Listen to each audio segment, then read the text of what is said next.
वो एप्लीकेशन में सर नीचे होगा, वो एनसीईआरटी का होगा ना सेक्शन, वो नीचे लिखा होगा कि वो एनसीईआरटी है। Okay, right. तो शुरू करते हैं। जब हम लोगों ने एनसीईआरटी का बैच शुरू किया हुआ था तभी हम लोगों ने कुछ बेसिक बातें जो है डिसाइड की थी। और वो बेसिक बातों में हमने क्या डिसाइड किया हुआ था कि ओल्ड एनसीईआरटी जब पढ़ेंगे तो वो थियोरेटिकल अंडरस्टैंडिंग को डेवलप करेगा। परवेज, वीडियो ऑफ करो।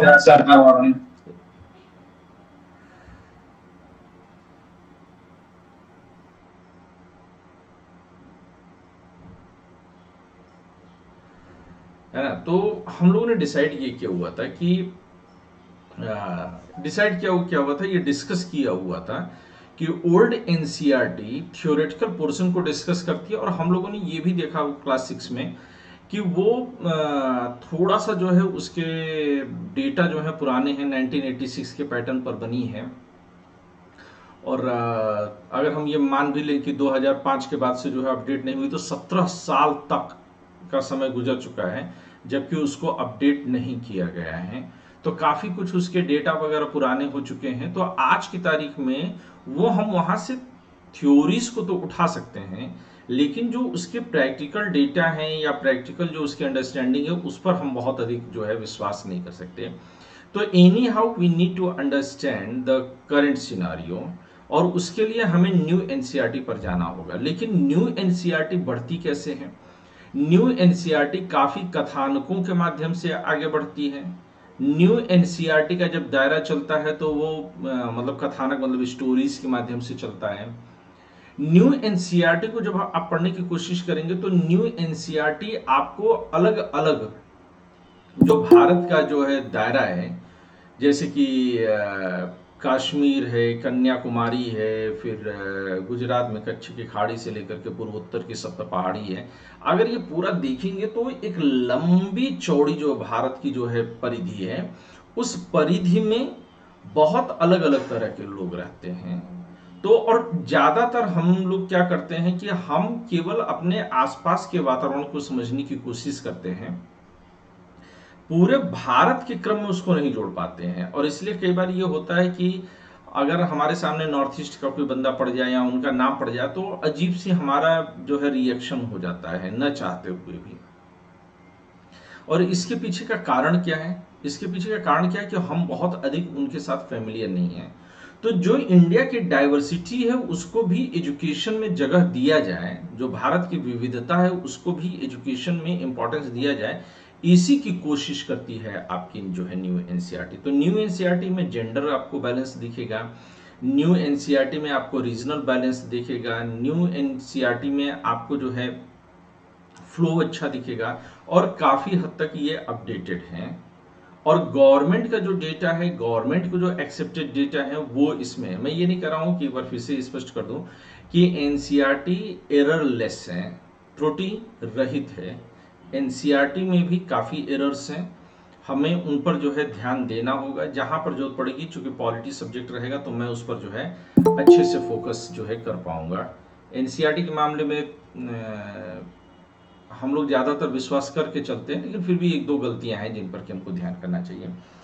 क्लास 6 की जो एनसीईआरटी की शुरुआत होती है ये अपने आप में जो है काफ़ी अच्छी चीज़ हमको माननी चाहिए कि क्लास 6 की एनसीईआरटी में हमारा जो पहला चैप्टर बनाया गया है वो पहला चैप्टर ही है विविधता को लेकर के, डाइवर्सिटी को लेकर के। और काफ़ी इंपॉर्टेंट है, इस पर सवाल भी बन सकते हैं, ये निबंध में भी सवाल बन सकता है। तो आइए यहीं से जो है आज की शुरुआत करते हैं हम। ये पेज तो ले लें, हम पेज हमने लिया हुआ था। और जब हम इसको जो है पढ़ने की कोशिश करें न्यू एनसीईआरटी को, तो पहला चैप्टर जो है वो विविधता पर है, विविधता पर फोकस करता है। अब कैसे हमें न्यू एनसीईआरटी को पढ़ना चाहिए ये हम चीज समझने की कोशिश करें। डाइवर्सिटी के बारे में है। जब न्यू एनसीईआरटी को पढ़ते हैं तो जैसे ओल्ड एनसीईआरटी में उन्होंने नागरिक जीवन समझाया और कहा कि नागरिक जीवन जो है परस्पर एक दूसरे के सहयोग से हम जीने की कोशिश करते हैं। नागरिक जीवन कभी भी एकाकी नहीं हो सकता है। ये आपकी सिंगुलैरिटी में आप इसको नहीं पा सकते हैं, ये सबके साथ जुड़ करके होता है। लेकिन वो ये कहते हैं कि नागरिक जीवन भी जब आप जीने की कोशिश करते हैं तो नागरिक जीवन में आपको अलग अलग लोगों से जो है ये आपको जो है वास्ता पड़ता है, आपका जो है उनके साथ जो है मुलाकात होती है। और तब आप ये देखेंगे कि आपका नागरिक जीवन जो है वो बहुत अप्स एंड डाउन्स से भरा हुआ है, और इसमें आसानी से ऊपर से देख करके आपको कई बार पता लगाना मुश्किल हो जाएगा। इसमें इन्होंने पेज नंबर 4 पर दोस्ती करना करके की स्टोरी दी हुई है। दोस्ती करना जो स्टोरी है उसमें इस बात का ये जिक्र करते हैं कि किस तरह से समीर नाम का बंदा समीर नाम के बंदे से मिलता है, लेकिन एक समीर जहां पर कि वो इस्टेब्लिश्ड है, दूसरा समीर जो है वो गरीब है और वो जो है अखबार वगैरह बेच करके उसकी जो है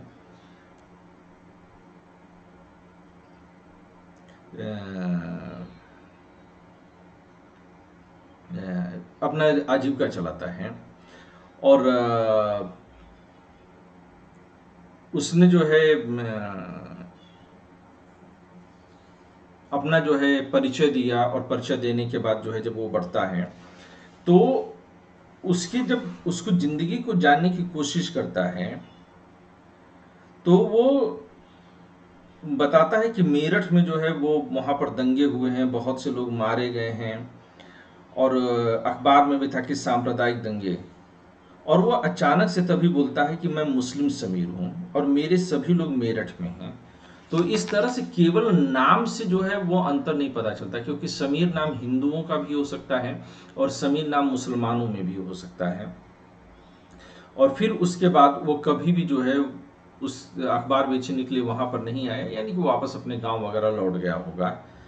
तो कहते हैं कि आप फाइंड आउट करने की कोशिश करिए कि दोनों समीर के बीच में क्या डिफरेंसेस रहे होंगे, दोनों समीर के सोच में क्या डिफरेंसेस रहा होगा, दोनों समीर की जीवन शैली में क्या डिफरेंस रहा होगा, दोनों समीर के जो है मनोभावों में क्या डिफरेंस रहा होगा। तो ये सब कुछ जो है आपके आसपास के जीवन में मौजूद है। ये ऐसा नहीं कि सिर्फ इसी स्टोरी में, इस स्टोरी को आप कभी भी अपने रियल लाइफ में जो है कनेक्ट कर सकते हैं। पर सवाल ये उठता है कि अगर विविधता है, अगर हम ये जानते हैं कि हमारे देश में विविधता है, तो विविधता कैसे कनेक्ट करती है, विविधता कैसे कनेक्ट करती है? तो ये कहते हैं कि विविधता जो होती है वो हमारे जीवन को समृद्ध बनाती है।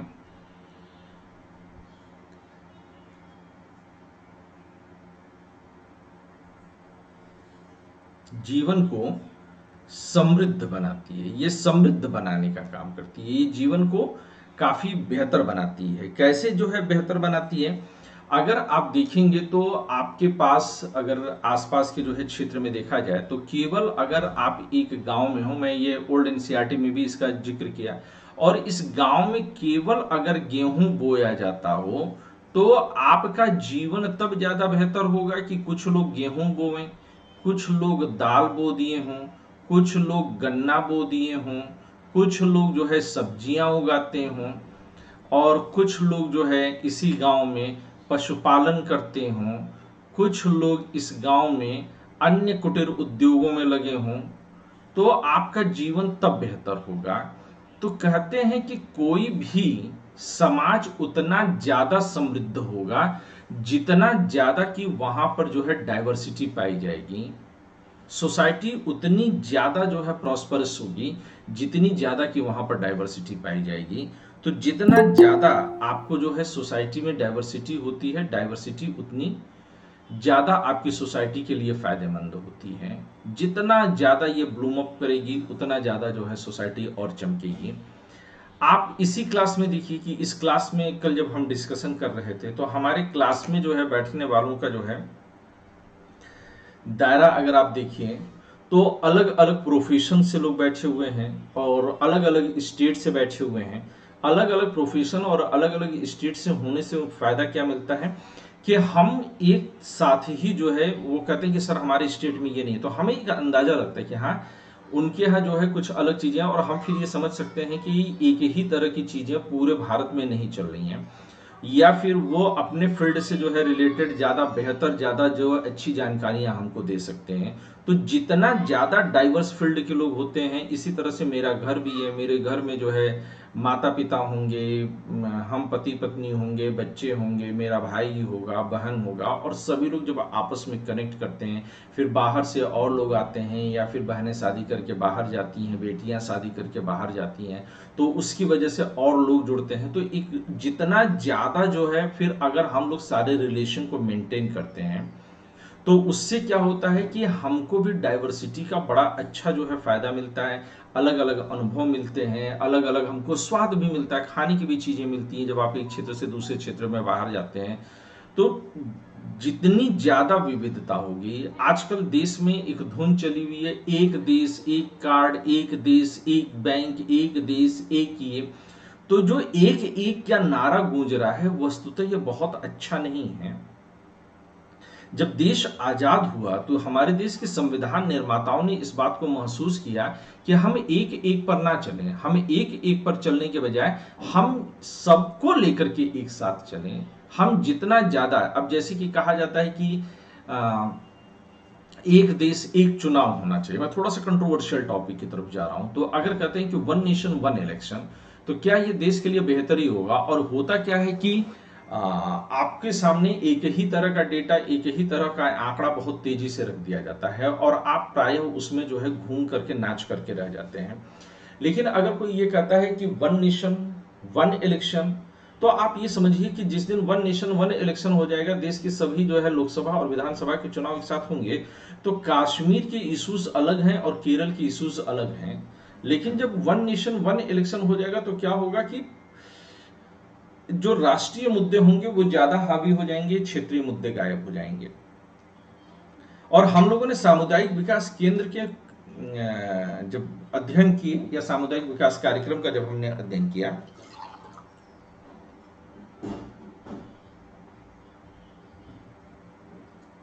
तो वहां पर हम लोगों ने इस बात को देखा था कि सामुदायिक विकास कार्यक्रम के दौरान हम लोगों ने महसूस किया था कि वो फेल क्यों कर गया। क्योंकि वहां पर जो योजनाएं बन रही थी वो केंद्रीय स्तर से बन रही थी, और जो विविधताएं थी, विविधता समस्याओं में भी विविधता अगर है, अगर प्रॉब्लम्स हमारी जो है डाइवर्सिफाइड हैं, तो उसके जो सॉल्यूशंस होने चाहिए, जो उसके समाधान होने चाहिए, वो भी डाइवर्सिफाइड होने चाहिए। तो इस तरह से हमेशा एक देश एक देश एक ये करके, अगर हम ये समझते हैं कि हम देश को जोड़ लेंगे, तो यह वस्तुतः देश को जोड़ेगा नहीं, बल्कि लोगों के अंदर अलगाव की भावना को पैदा कर देगा। तो जितना ज्यादा डाइवर्सिफाइड होगा, उतना ही ज्यादा जो है देश जो है मजबूत बनेगा। और इसीलिए ये कहते हैं कि आप इस बात को समझिए कि विविधताएं जो होती हैं देश को फायदा करती हैं। अब इसमें जो है इन्होंने स्टोरी के तौर पर पेज नंबर 10 लिया हुआ है। पेज नंबर 10 में इन्होंने जो है लद्दाख और केरल को आपस में, यानी कि एक देश का उत्तरी हिस्सा तो दूसरा देश का दक्षिणी हिस्सा, इसको इन्होंने कंपेयर किया है। ये आप लोगों को पढ़ना चाहिए, इससे भी आप लोगों को आर्ट एंड कल्चर में थोड़ी सी मदद मिलेगी। तो कहते हैं कि एक तरफ लद्दाख है, तो दूसरी तरफ आपका जो है केरल है। और लद्दाख का अगर आप जो है जीवन देखिए, तो लद्दाख जो है वह ऊंचे पहाड़ों वाला रेगिस्तानी इलाका है। यानी कि लद्दाख का एरिया कैसा है? पहाड़ी रेगिस्तानी एरिया है। वहीं पर अगर आप केरल को देखिए, तो केरल का हिस्सा कैसा है? रेगिस्तानी का मतलब कि यहां पर जो है वनस्पतियां बहुत कम हैं। और केरल को अगर देखिए तो प्राकृतिक रूप से समृद्ध बहुत है, प्राकृतिक रूप से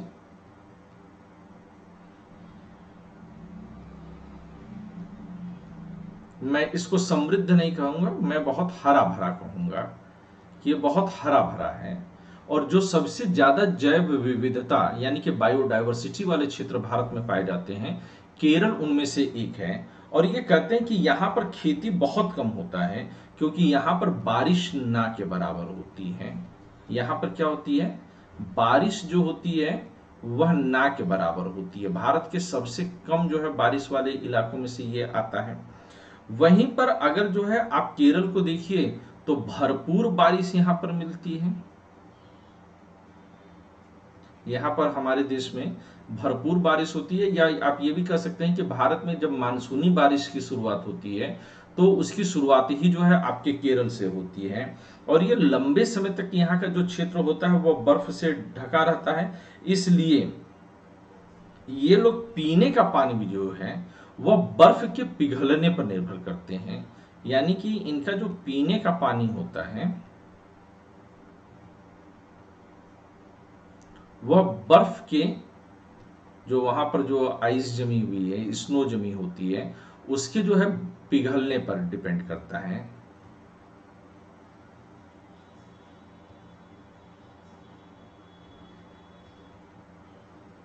यानी कि गर्मियों के दिन में प्रचुर मात्रा मिलता है, तो जाड़ों के लिए ये लोग पानी को जो है इनको स्टोर करना पड़ेगा।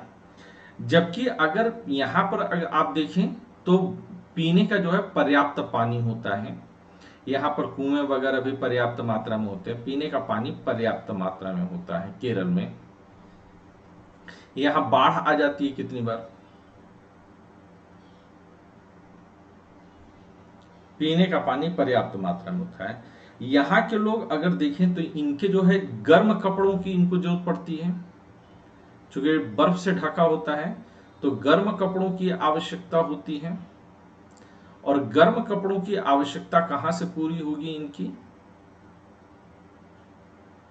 गर्म कपड़ों की आवश्यकता जो होती है इनकी पश्मीना शाल जो है इनको जो है काफी जो है यहाँ पर मिलता है।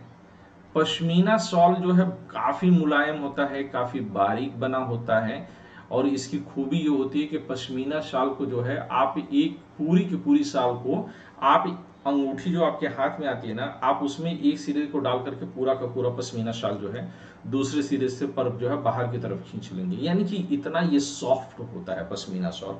और पश्मीना शॉल जो होता है वो यहाँ पर जो है ऊन से बनता है, और ये पश्मीना बकरी के ऊन से बनता है। ये बकरी का नाम भी होता है, पश्मीना बकरी के ऊन से बनता है।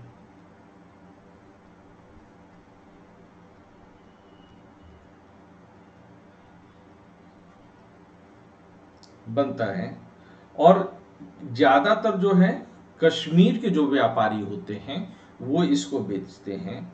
यहाँ के लोग जो है चूंकि बकरी वगैरह का पालन खूब होता है, यहाँ पर जो है पहाड़ी भैंस गाय भी होती हैं, तो यहाँ पर जो है दूध मक्खन चीज वगैरह जो है ज्यादा लोग खाते हैं। मांस भी, चूंकि यहाँ पर प्राकृतिक वनस्पति नहीं है, तो यहाँ पर लोगों के खाने में मांस का प्रयोग भी खूब होता है, मांस होता है। मछली कम, मछली मांस को जो है प्राय मछली को जो है मांस की कैटेगरी में नहीं रखते हैं। नॉनवेज है मछली भी, लेकिन नॉनवेज, मांस का मतलब होता है कि मटन। और मटन भी चूंकि हमारे यहाँ बकरे का खाते हैं, यहाँ पर भेड़ का खाते हैं। पश्मीना बकरी या पश्मीना भेड़ आप इसको कर लीजिएगा, भेड़ बकरी एक ही सेंस में लिया है। तो ये मांस जो है इनके यहाँ काफी चलता है। और अगर आप और जाने की कोशिश करिए तो जहाँ बौद्ध धर्म में प्रायः जो है ये कहा जाता है कि ये लोग नॉनवेज को अवॉइड करते हैं, लेकिन उल्टा इसका एक सत्य ये है कि जो लद्दाख और तिब्बत साइड के जो है बौद्ध होते हैं वो भी नॉनवेज का प्रयोग करते हैं, क्योंकि वहां पर नॉनवेज के बगैर जीवन नहीं हो सकता है। तो अगर आप इस पूरे देश में ये कहिए कि जो है वेजिटेरियन खाना ही जो है सर्वोत्तम खाना है, या वेजिटेरियन खाना ही सबसे बेहतर खाना है, या नॉनवेज खाने वाले धार्मिक लोग नहीं हो सकते हैं, तो ये पूरी तरह से मूर्खता है। वेज या नॉनवेज का धर्म से कोई आपस में लेना देना नहीं होता है। और लद्दाख जो है ये व्यापार के लिए भी अच्छा क्षेत्र माना गया है।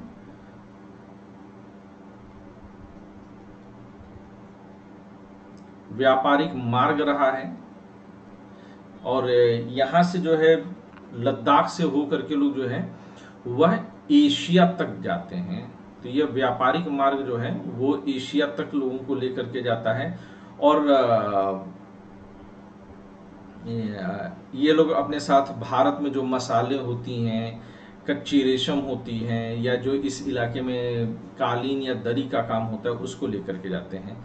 लद्दाख का सबसे बड़ा योगदान क्या रहा कि लद्दाख के रास्ते ही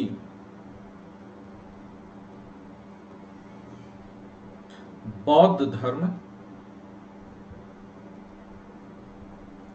केंद्रीय एशिया यानी कि सेंट्रल एशिया तक पहुंचा होगा, केंद्रीय एशिया तक पहुंचा।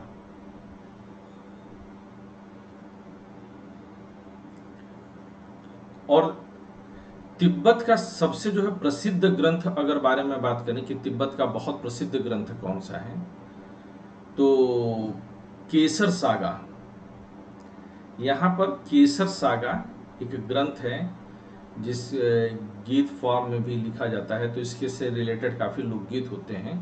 तो तिब्बत का ग्रंथ है, लेकिन वो लद्दाख में जो है काफ़ी फेमस होता है। और इसके जो गीत होते हैं वो मुसलमान, बौद्ध, चाहे जो भी हो, वो सभी लोगों के बीच में जो है समान रूप से प्रचलित हुए हैं। अब अगर केरल में दोनों तरफ से आएगा तो केरल जो है विविध, यहाँ पर क्या होता है, प्राकृतिक रूप से बहुत हरा भरा है, तो यहाँ पर जो है प्राकृतिक वनस्पति बहुत है। केरल में नेचुरल जो वेजिटेशन है वो काफी है, भरपूर मात्रा में है, भरपूर मात्रा में मिलती है। अगर इसमें भी आप विशेष तौर से कहिए तो क्या चीजें हैं, यहाँ से मसाले बहुत निकलते हैं। यहाँ तक कि काली मिर्च वगैरह, जो कि किसी समय में भारत बेच करके सोना चांदी खूब यूरोप से कमाया है, वह यहीं का है। मसाले यहीं से जाते हैं। और मसालों में भी आप जो है खास तौर से किसे ले सकते हैं, मसालों में आप काली मिर्च को ले लीजिए, काली मिर्च ले लीजिए, आप लौंग को ले लीजिए, तो ये काफ़ी, इलायची को ले लीजिए, तो ये काफ़ी जो है मात्रा में यहाँ पर उत्पादन होता है, जो कि विदेशों में काफ़ी जो है महंगा बिकता है। और प्राचीन यूरोप में बहुत अधिक पैमाने पर गया, और इसलिए यहाँ से भी व्यापारी जो है बहुत बड़े पैमाने पर जुड़े। यहाँ तक कि जो ग्रीक वगैरह के साइड के लोग होते थे, उनको जो है काली मिर्च इतनी पसंद थी कि काली मिर्च का एक नाम ही जो है, अगर आप जाएंगे एंशिएंट हिस्ट्री में, तो उनको यवन प्रिया बोला गया है। यवन प्रिया, काली मिर्च को यवन प्रिया बोला गया है, क्योंकि उधर के लोगों को ये काफ़ी पसंद होती थी। और अगर कहा जाए तो अरबी और यहूदी व्यापारियों को इसने बड़े मात्रा में आकर्षित किया। अब देखिए यहाँ पर जो है किस तरह के लोग आ रहे हैं, और वहां पर किस तरह के अरबी और यहूदी व्यापारी जो है बड़ी मात्रा में आते हैं, आकर्षित हुए इस तरफ। और ईसा मसीह के जो दूत थे सेंट थॉमस, इनको संत थॉमस बोल लीजिए, तो ये कहते हैं कि जब ईसा मसीह का जो समय था, यानी ईसा मसीह जब जिंदा थे, तभी संत थॉमस जो है वो केरल आए थे। तो यानी कि यहाँ पर अगर आप देखेंगे तो ईसाई भी आ गए, अरबी भी आ गए, और यहूदी भी आ गए, सभी लोग आ गए। और सेंट थॉमस को ही भारत में ईसाई धर्म लाने का श्रेय है। भारत में ईसाई धर्म लाने का श्रेय दिया जाता है।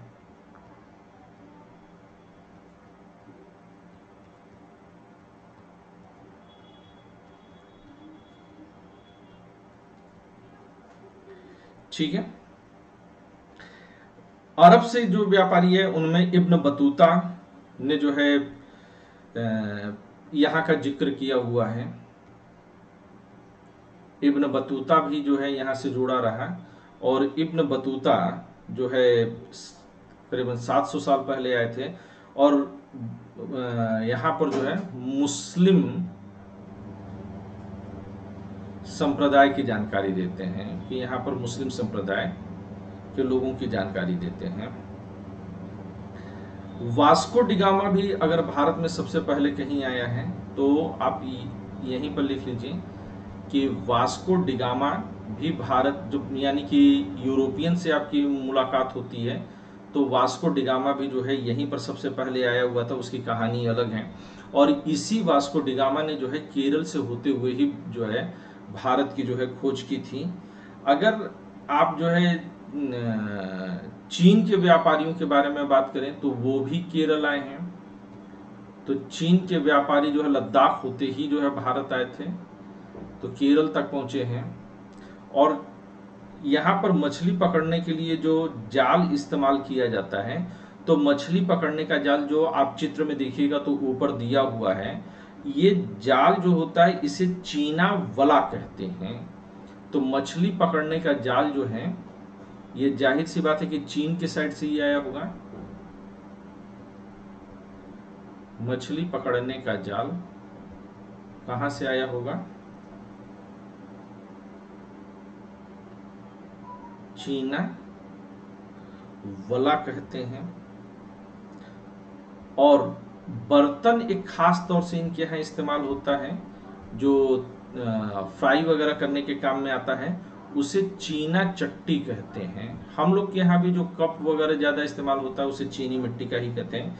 तो ये इशारा करता है कि जो है उधर जो है लोग काफ़ी बड़ी मात्रा में जो है चीन के जो है प्रभाव में रहे होंगे। अब इसी चीज़ में जो है ये कहते हैं कि केरल और लद्दाख की भौगोलिक स्थितियां एक दूसरे से अलग हैं, लेकिन अगर आप देखेंगे तो दोनों ही क्षेत्रों में चीन और अरब से आने वाले लोगों का प्रभाव बना रहा। जहां केरल को जो है उसकी प्राकृतिक जो वनस्पतियों की प्रचुरता थी उसने काफी समृद्ध बनाया, तो वहीं पर अरब से जो लोग आए उन लोगों ने जो है इसको जो है व्यापारिक केंद्र के रूप में जो है डेवलप करने की कोशिश की होगी। वहीं पर लद्दाख जो था, वह लद्दाख अपनी भौगोलिक स्थिति के कारण उसने जो है ऊन के व्यापार को जो है काफी प्रश्रय दिया, कालीन वगैरह के कार्य को प्रश्रय दिया। और साथ में ही चीन से होते हुए, तिब्बत चीन होते हुए उसने जो है मध्य एशिया की तरफ, सेंट्रल एशिया की तरफ जो है उसने दरवाजे खोले। तो इस तरह से हम ये कहें कि जो हमारे देश की विविधता है वो काफी इंपॉर्टेंट है। लेकिन जब देश पर संकट आया, अंग्रेजों ने जो है इस पर जुर्म ढाना शुरू किया, तो ये सभी लोग एक साथ खड़े हो गए और भारत के स्वतंत्रता संग्राम में अलग अलग परिवेश के लोग जो है शामिल हुए, सब लोग एक साथ खड़े हुए।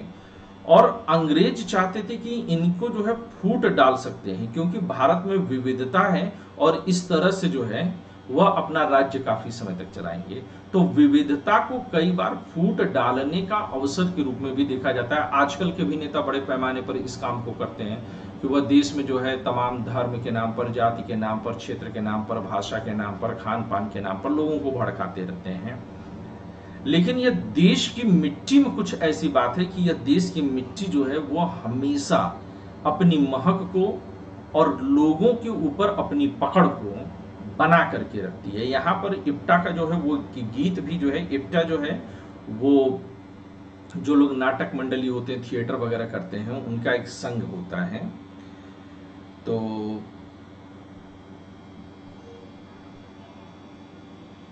इसका पूरा नाम है Indian People's Theatre Association, IPTA. तो ये कहते हैं दिन खून के हमारे प्यारे भूल न जाना, खुशियों में अपनी हम पर आंसू बहा करके जाना। ये स्वतंत्रता सेनानियों की तरफ से कहते हैं। सैयाद ने हमारे चुन चुन के फूल तोड़े। सैयाद का मतलब होता है कि जो शिकार करने वाले लोग होते हैं।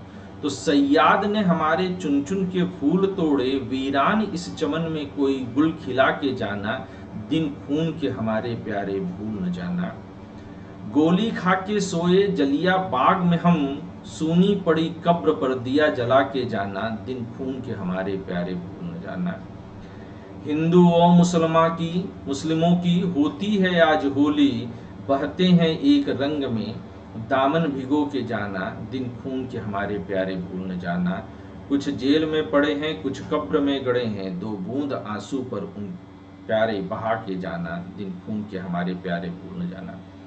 तो इस तरह से जो है ये काफ़ी जो है स्वतंत्रता संग्राम की जो है हमारी जो यादें हैं उनको याद दिलाती हैं, और साथ में ये भी याद दिलाती हैं कि जब देश की संकट की बात आती है तो यही विविधता जो है इसमें पर्याप्त एकता का भी अवसर देती है, और विदेशी शासकों के लिए चुनौती होती है कि फिर वो भारत को किधर से मैनेज करें। अगर पूरे भारत में एक जैसी संस्कृति, एक जैसे लोग होते तो उसको बड़ी आसानी से कंट्रोल कर लेते हैं, लेकिन विदेशों से आए हुए लोग जिनको कि इतना अधिक विविधता की आदत नहीं थी, उनके लिए बड़ी चुनौती की बात बन गई। इसीलिए जवाहरलाल नेहरू विविधता पर जो है एक स्टेटमेंट देते हैं, ये आप लोग के मेंस राइटिंग में बहुत काम आएगी, इसको आप लोग हमेशा याद रखिएगा, ये आपके जहन में बनी रहनी चाहिए। और इसमें ये कहते हैं कि भारतीय एकता कोई बाहर से थोपी हुई चीज नहीं है, कि भारत में जो एकता है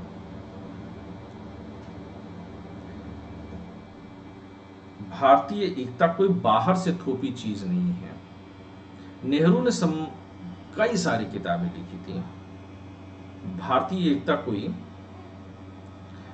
बाहर से थोपी चीज नहीं है। करीबन 10 साल से ज्यादा जेल में रहे, और जेल में रहते हुए पंडित जवाहरलाल नेहरू ने ज्यादातर समय जो है लिखने पढ़ने के काम में ही अपना जो है इस्तेमाल किया है। कोई थोपी हुई चीज नहीं है, बल्कि यह बहुत ही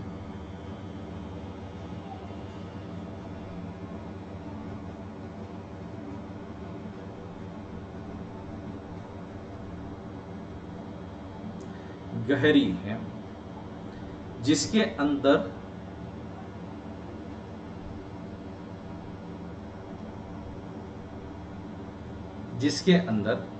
अलग अलग तरह के विश्वास,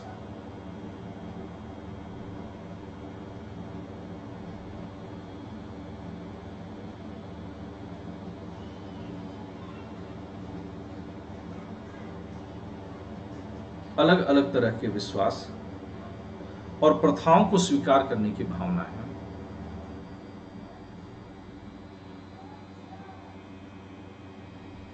और प्रथाओं को स्वीकार करने की भावना है।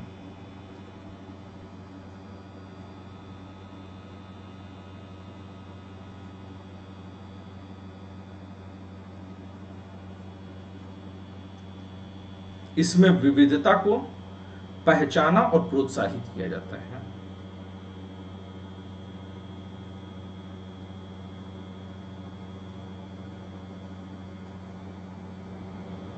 इसको कहीं पर नोट डाउन कर लीजिएगा आप लोग, इस्तेमाल करिएगा, इसको इस्तेमाल करने से पक्का होगा। इसमें विविधता को पहचाना और प्रोत्साहित किया जाता है।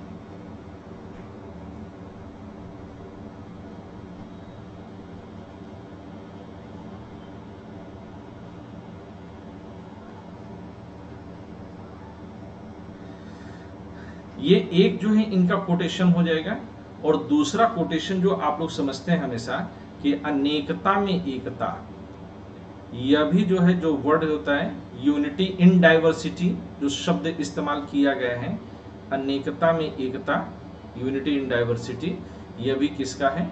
यह भी पंडित जवाहरलाल नेहरू का ही है। तो ये भी स्टेटमेंट जो है पंडित जवाहरलाल नेहरू ने ही दिया है। अब आइए जो है दूसरा जो है विविधता एवं भेदभाव वाला चैप्टर है, तो उसको हम लोग देखें। पहला चैप्टर आप लोग की समझ में आया, ये क्लियर है कैसे आपको इसको समझना है, कैसे इसका इस्तेमाल करना है? All clear? Yes sir. चलिए, ये तो बहुत अच्छी है। किसी को कुछ पूछना हो तो वो पहले पूछ सकता है, वी विल डिस्कस, कि अगर कोई और दिक्कत आती है तो हम लोग पीछे बात करते रहेंगे। अब आइए विविधता में भेदभाव, ये जो दूसरा चैप्टर है हम लोग जरा इसके ऊपर बात करें।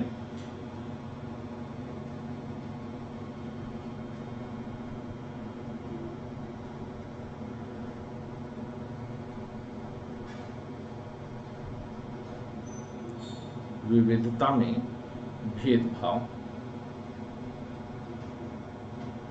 तो यहां पर ये कहते हैं कि भारत विविधताओं से भरा है, डिस्क्रिमिनेशन इन डाइवर्सिटी। ये कहते हैं कि संसार में 8 मुख्य धर्म हैं। संसार में 8 मुख्य धर्म हैं और ये 8 मुख्य धर्म कौन से माने गए हैं? इसमें से जो है आपका जो है ईसाई है, ईसाई के बाद मुसलमान है, क्योंकि इनकी संख्या के हिसाब से ही मैं जाने की कोशिश कर रहा हूँ। मुसलमान के बाद हिंदू हैं, हिंदू के बाद जो है आपके बौद्ध हैं, 4 हो गया। बौद्ध के बाद आपके जो है सिख हैं, कितने हो गए? 5 हो गए।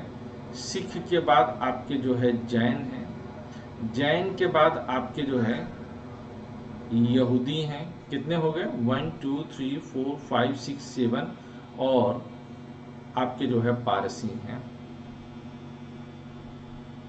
तो ये जो है 8 मुख्य धर्म है और भारत में ये 8 मुख्य धर्म के लोग भारत में पाए जाते हैं। भारत में 1600 से ज्यादा बोलियां बोली जाती हैं, 1600 से ज्यादा बोली। अब एक बात और याद रखिएगा, 2 शब्द हैं, एक है भाषा और दूसरी है बोली। तो भाषा और बोली अलग अलग होती है। भाषा का जो है पैमाना क्या होता है कि भाषा का अपना अलग साहित्य और अलग व्याकरण होना चाहिए, जबकि बोली के लिए जो है वह केवल स्थानीय तौर पर बोली जाती है, उसका अलग से व्याकरण हो यह आवश्यक नहीं। कुछ बोलियां अवश्य हैं, जैसे कि मैथिली के बारे में एक डाउट है कि क्या मैथिली एक अलग बोली है।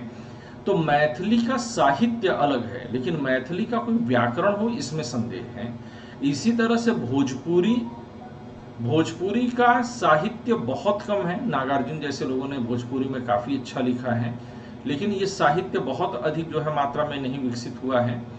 वहीं पर अवधी और ब्रज साहित्य प्रचुर मात्रा में है, लेकिन इनका अलग से कोई व्याकरण नहीं है, इसलिए अवधी और ब्रज को भाषा लिखा जाता है, लेकिन ये हैं बोलियां ही। तो भारत में इस तरह से 1600 से ज्यादा बोलियां हैं। यहां तक कि कहा जाता है कि कोस कोस पर बदले पानी, 3 कोस पर बदले पानी भारत के बारे में मशहूर है।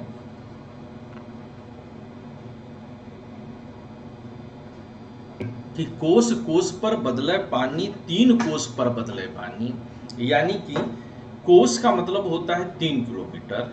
ये स्थानीय भाषा में शब्द होता है, पुराने जमाने में जो है इसका जो है प्रयोग किया जाता था। तो 1 कोस का मतलब होता है तकरीबन 3 किलोमीटर।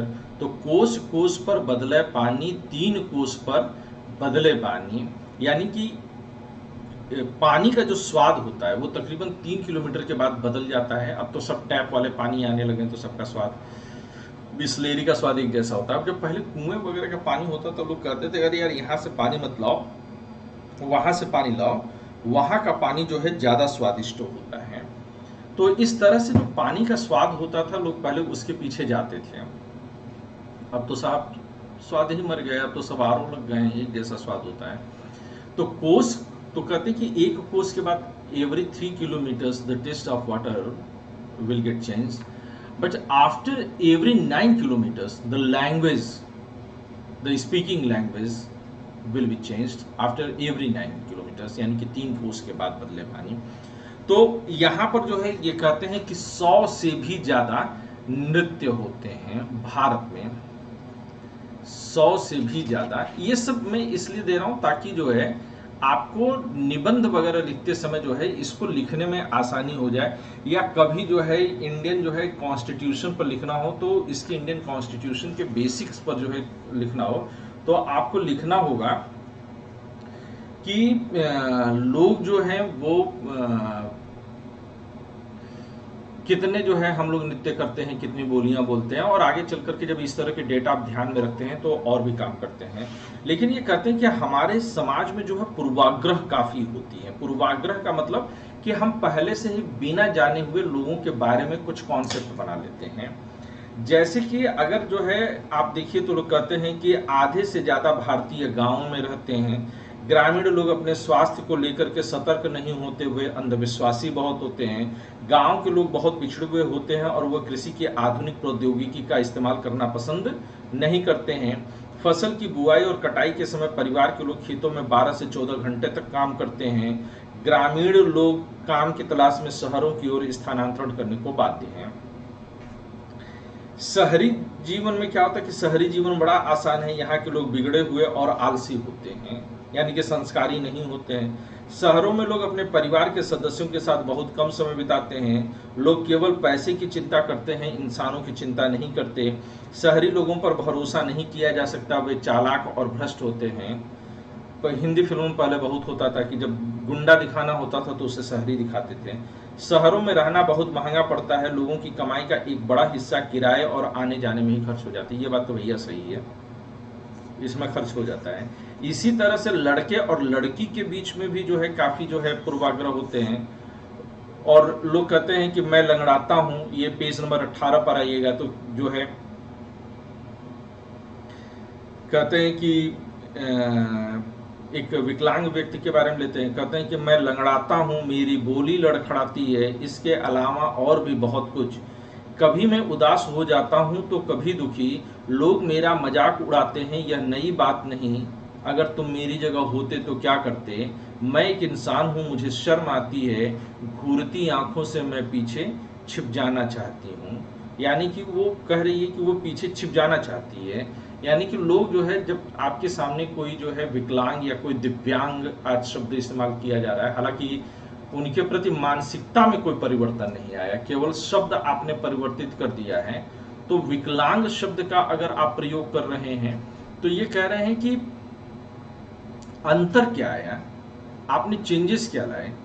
और ये कहते हैं कि लोगों को ये लगता है कि अगर वो जो है विकलांग है तो उसका दिमाग भी कमजोर होगा। जबकि हम लोग बहुत सारे लोगों के बारे में जानते हैं, सूरदास जैसे लोगों के बारे में जानते हैं कि जो विकलांग थे, दिव्यांग थे, लेकिन उसके बावजूद भी सूरदास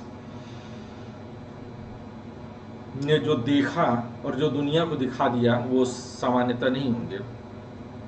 तो इस तरह से जो है ये कहते हैं कि बचपन में जब लड़कों को गिर जाने पर चोट लगती है तो माता पिता अक्सर करके यह चुप करा देते हैं कि तुम लड़का हो, तुम्हें मर्द को दर्द नहीं होता। ये हिंदी फिल्मों का बड़ा फेमस डायलॉग रहा है, मर्द को कभी दर्द नहीं होता, चुप रहो, लड़के नहीं रोते हैं, लड़कियां रोती हैं।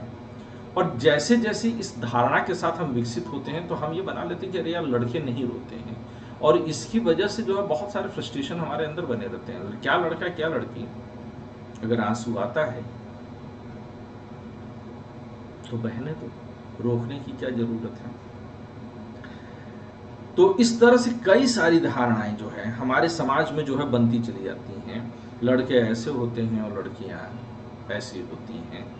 रूढ़िबद्ध धारणाएं बनाना, तो रूढ़िबद्ध धारणाएं बनाना जैसे कि किसी खास देश, धर्म, लिंग के होने के कारण किसी को कंजूस, अपराधी या बेवकूफ ठहराते हैं। जैसे मारवाड़ियों पर चुटकुले बनते हैं कि मारवाड़ी अगर हैं, ये मतलब मेरा वो नहीं है, समाज में एक तरह की धारणा बनाई जाती है। तो मारवाड़ी हैं तो बड़े कंजूस होंगे और हर बात पर जो है पैसा पकड़ेंगे। एक चुटकुला भी मैंने सुना कि एक मारवाड़ी जो था वो 6वीं मंजिल पर कुछ काम कर रहा था, 4थी मंजिल पर उसका घर था, तो वहां से उसका पैर फिसला तो नीचे गिर रहा था। तो गिरते हुए बीवी उसकी जो है किचन में काम करती हुई दिखाई दी, तो चिल्लाता हुआ गिरा कि अरे मेरे लिए आज रोटियां मत बनाना, मैं तो मर रहा हूँ। यानी उससे जो है मरने से ज्यादा जो है 2 रोटी जो है ज्यादा उसके घर में बन जाएगी, इसकी चिंता है। इसी तरह से पंजाबियों में जो सिख होते हैं, सिखों के ऊपर जो है 12 बजे के या फिर उनके ऊपर बहुत सारे चुटकुले बनाए जाते हैं सिखों के ऊपर, जिसमें वो बेवकूफ़ उनको दिखाए जाने की कोशिश करती है। आजकल जो है एक धारणा ये बनती है कि मुसलमानों को ज़्यादातर पंचर पुत्र या इस तरह की स्टेटमेंट्स के जरिए कुछ लोग संबोधित करने की कोशिश करते हैं। मैं I just want to make it correct. तो इस तरह से जो है क्या होता है कि लोगों के प्रति एक धारणा बनाई जाती है। आज धारणा नफरत पैदा करने के लिए बनाई जाती है, जबकि ये नहीं बोलना चाहिए कि हमारे देश में एपीजे अब्दुल कलाम जैसे लोग भी हुए। हमारे देश में अगर जो है सिख को बेवकूफ आप समझेंगे तो मनमोहन सिंह जैसा विद्वान हुआ, उतना विद्वान जो है आप जो है भारत में वर्तमान समय में आप किसी को नहीं देखेंगे। पूरी दुनिया उनको सुनती है। मोंटेक सिंह अहलूवालिया हो गया, और कितने लोग बड़े व्यापारी हैं जो आज सिख हैं। तो इस तरह से जो है लगातार जो अगर आप देखेंगे तो एक धारणा लोगों के मन में बना दी जाती है। लड़कियों के लिए अलग धारणा, लड़कों के लिए अलग धारणा, बिहारी लोगों के प्रति जो है अलग धारणा बना दी जाती है कि अच्छा बिहारी है तो कुछ उटपुटांग काम करेगा ही करेगा। यूपी में जो है लोगों को भैया टाइप बना दिया जाता है। मराठी लोगों को जो है, या फिर साउथ के लोगों को काला काला मोटा मोटा, ये जाल वाला जो है धारणा। और हिंदी फिल्मों का इसमें बड़ा योगदान है कि वो इस तरह की चीज़ों को काफ़ी करते हैं। तो ये जो है काफ़ी सारी धारणाएं जो बनी हुई हैं। और इसके बारे में कि ये पेज नंबर 20 पर देते हैं कि मुसलमानों के बारे में यह आम धारणा बनी हुई है। आप पेज नंबर 20 पर अगर देखिएगा तो बॉक्स में लिखा हुआ है कि वे लड़कियों को पढ़ाने में रुचि नहीं लेते, इसलिए उन्हें स्कूल नहीं भेजते। जबकि जो रिसर्च हुआ है वह ये बताता है, मैं अक्सर करके इस बात को कहता हूँ कि लड़कियों को स्कूल, चाहे लड़का हो चाहे लड़की हो, इसको स्कूल न भेजने के पीछे जो है कारण जो है वो गरीबी है। कोई आप बहुत अमीर मुस्लिम परिवार को देखिए तो ऐसा नहीं कि वहाँ की लड़कियाँ जो है स्कूल से नहीं जाती हैं। और आज़ादी के पहले भी जो है कितनी महान लेडीज़ हुई हैं जिन्होंने कि देश की आज़ादी में जो है अपना संघर्ष किया है, योगदान दिया है, अच्छी पोएट्रेस हुई हैं, अच्छी जो है लिटरेचर में रही हैं, अच्छा उन्होंने जो है आज़ादी की लड़ाई में योगदान दिया है, कॉन्स्टिट्यूशन मेकिंग में मुस्लिम महिलाओं ने जो है काम किया है। तो लगातार वो लोग काम करते हैं, लेकिन हम जो है धारणाएं बना करके बैठ जाते हैं कि हमारी धारणा ऐसी है कि हम जो है बना करके बैठते हैं। मैं अक्सर ये कहता हूँ कि एक तरह की ये भी दिया जाता है कि मुसलमान लोग जो होते हैं वो ज़्यादा बच्चे पैदा करते हैं, और जो बर्थ रेट भी है वो इस तरफ इशारा करता है कि मुसलमानों के यहाँ ज़्यादा बच्चे पैदा होते हैं। पर मेरा ये मानना है कि आप देखिए तो सबसे गरीब कम्युनिटी भी कौन है देश में, अगर तुलना की जाए तो जो गवर्नमेंट के डेटा हैं वो ये दिखाते हैं कि सबसे गरीब कम्युनिटी भी अगर इस देश में कोई है तो मुसलमान है। अब आप तर्क कर सकते हैं कि ज़्यादा बच्चे की वजह से गरीब हैं या ज़्यादा गरीबी की वजह से बच्चे ज़्यादा हैं, क्योंकि जो लोग ज़्यादा गरीब होते हैं उनके पास जितने बच्चे होते हैं उतना उनके पास अर्निंग हैंड्स होते हैं। लॉजिक्स कई सारे हो सकते हैं, मैं उस कंट्रोवर्सी में नहीं जाना चाहता है। ना मैं डिफेंड कर रहा हूँ और ना मैं ऑफेंड करने की कोशिश कर रहा हूँ, ना मैं बचाव कर रहा हूँ ना तो मैं दोष दे रहा हूँ, मैं सिर्फ धारणाओं पर बात कर रहा हूँ।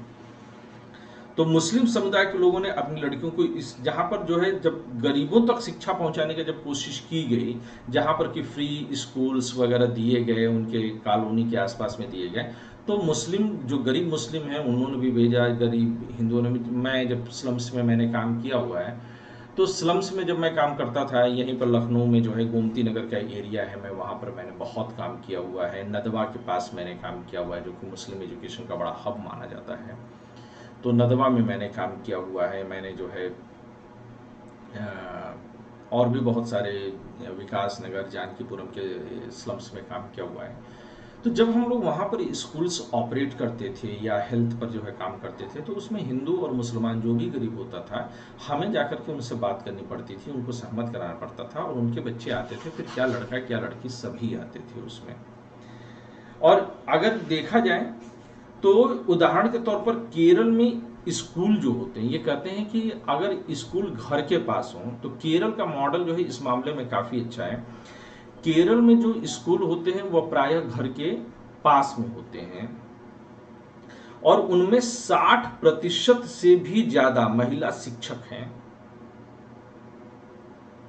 इन सभी कारकों ने बहुत सारे गरीब परिवार के बच्चों को स्कूल जाने में मदद की, जिनमें मुस्लिम लड़कियां भी हैं। अगर ये आप देखिए तो केरल में मुस्लिम कम्युनिटी जो है उसकी जो आबादी है वो पूरे देश में जो उनका एवरेज है उससे ज़्यादा केरल में है। लेकिन फिर भी अगर मुसलमान जो है एजुकेशन के खिलाफ होते तो जाहिर सी बात है कि केरल में फिर वो क्यों इतने जो है एजुकेशन में आगे होते, बैकवर्डनेस होनी चाहिए थी, लेकिन ऐसा नहीं है।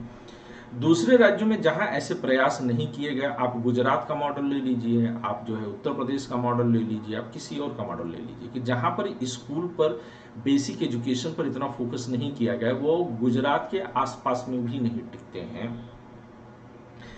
इस बात से जो है ये बिल्कुल क्लियर है कि मुसलमान लड़कियों की स्कूल से गैर हाजिरी का कारण धर्म नहीं, गरीबी का है। और चूंकि आज की तारीख में ये क्यों पढ़ना बहुत जरूरी है, क्योंकि आज की तारीख में जब आप पढ़ते हैं तो आपकी पढ़ाई का जो मूड होता है वो काफ़ी कुछ व्हाट्सएप यूनिवर्सिटी और व्हाट्सएप यूनिवर्सिटी के जो ग्रेजुएट्स हैं वो आपके आसपास में भरे पड़े हैं, जो इस तरह के पूर्वाग्रहों से ग्रसित होते हैं और वो पूर्वाग्रह बचपन से ही आपके मन पर थोपा जाता है।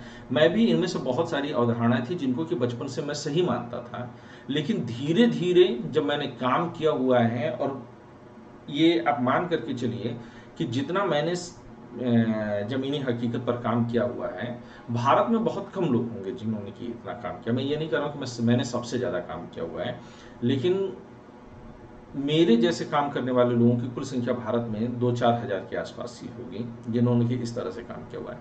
और मैं जमीनी हकीकत के तौर पर बता सकता हूँ कि हम में से ज़्यादातर लोग इसी तरह के पूर्वाग्रहों से जो है ग्रसित होते हैं। असमानता भेदभाव को बढ़ाती है। इसी तरह से पेज नंबर 21 पर अगर आप आइएगा तो पेज नंबर 21 जो है वह कहता है बहुत स्पष्ट शब्दों में कि दलित वह शब्द है। आज मैं एक क्लास में पढ़ा रहा था तो वहां पर जो है आर्टिकल 17 ही पढ़ा रहा था, चूंकि आर्टिकल 17 जब मैं फंडामेंटल राइट्स में पढ़ाता हूँ, आप में से ज़्यादातर लोग पॉलिटी मुझे से पढ़े हैं, ज़्यादातर क्या यहाँ पर तो जितने मौजूद हैं सबके सब मुझे से पढ़े हैं।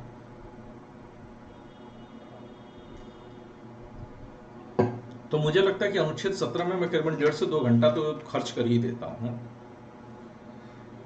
और मेरे मुकाबले अगर लक्ष्मीकांत वगैरह को देखिएगा तो वो पूरा का पूरा जो है अनुच्छेद 17 आधा पेज भी खर्च नहीं करने की जरूरत पड़ती है, वो बड़ी आसानी से निकल जाते हैं।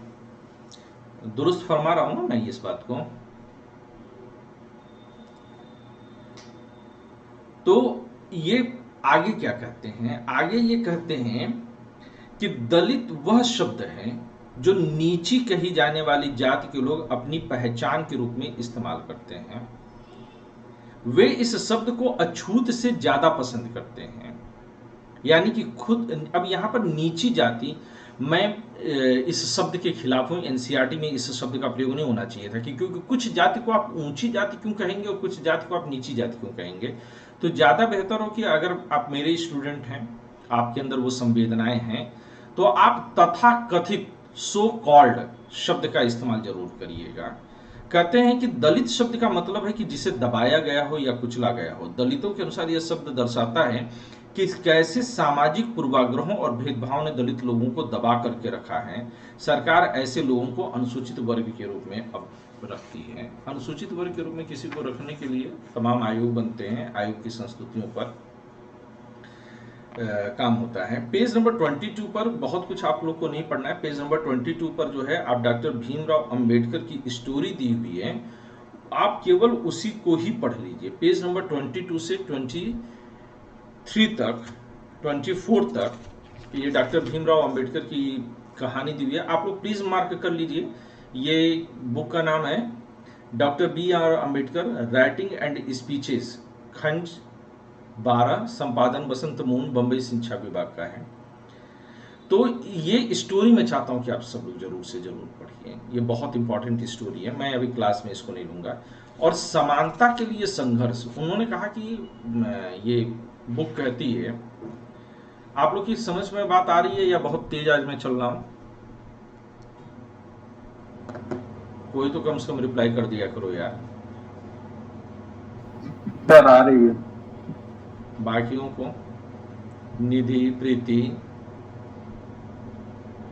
आ रही है sir. Suraj, Anika, Sarthak, Anoop, all done?